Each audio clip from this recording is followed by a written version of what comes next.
ওয়ার্দ জাহানের খলিফা হযরত ওমর দিনের বেলা মানুষের বিচার করে, রাতের বেলা ঘুরে ঘুরে ঘুরে ঘুরে মানুষের কি হালাত তাকায় তাকায় দেখে। আজকে ওমর একা, সাথে একটা গোলাম আছে আসলাম, কেউ নেই। রাতের অন্ধকারে জঙ্গলে ঘুরে, কি খবর মানুষের? পাহাড়ের কিনারায় গিয়ে দেখেন একটা ভাঙা ঘর, আগুন জ্বলে, আগুন।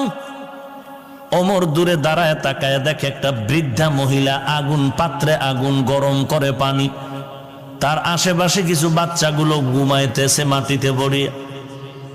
হঠাৎ একটা বাচ্চা সজাগ হয়ে কান্না করে বলে, আম্মু খানা দাও। মা বলে, খানা রেডি হচ্ছে, অপেক্ষা কর। বাচ্চা কান্না করে আবার ঘুমায় গেল। ওমরে ফারুক রাদিয়াল্লাহু তাআলা আনহু সামনে এসে সালাম দিলেন, সালাম। আম্মা জান বলেন, কে তুমি হে যুবক? বলে, আমি আসছি একটা অজান্তে একটা আগন্তুক ব্যক্তি, খোঁজ খবর নিচ্ছি কার কি সমস্যা।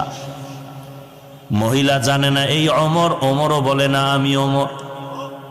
মহিলা বলে, ওই যুবক, তুমি আমার কি উপকার করবা? তবে একটা কথা শুনো, আমগো দেশ চালায় নাকি ওমর নামের খলিফাতুল মুসলিমিন, তবে আমার মনে বড় কষ্ট।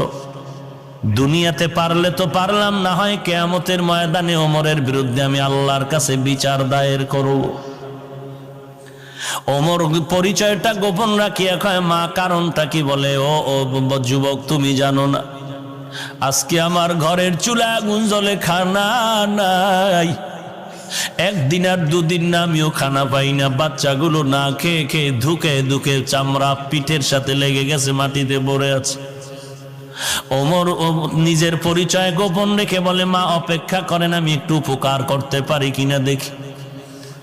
হযরত ওমর গোলাম নিয়ে চলে গেলেন বাইতুল মাল, অর্থ মন্ত্রণালয়। ওমর নিজের হাতে একটা আটার বস্তা রেডি করে গোলাম রে কয়, রে ও গোলাম, এই রাতের মধ্যে আটার বস্তা মহিলার কাছে নিব, আমার মাথায় দে।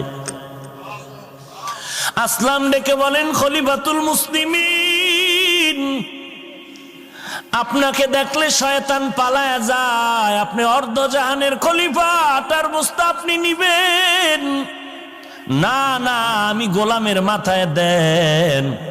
ওমর ডাক দিয়ে কয়, আসলাম, তুই কি চাও আমি আল্লাহর দরবারে আসামি হয়ে দাঁড়াবো? বলে, না না। কয়, তাহলে আমার দায়িত্ব পালন করার সুযোগ আমাকে দাও। গোলাম নিরুপায় হয়ে ওমরের মাথায় আটার বস্তা তুলে দিলেন। অর্ধজাহানের খলিফা হযরত ওমর আটার বস্তা নিয়ে মহিলার বাড়ি হাজির।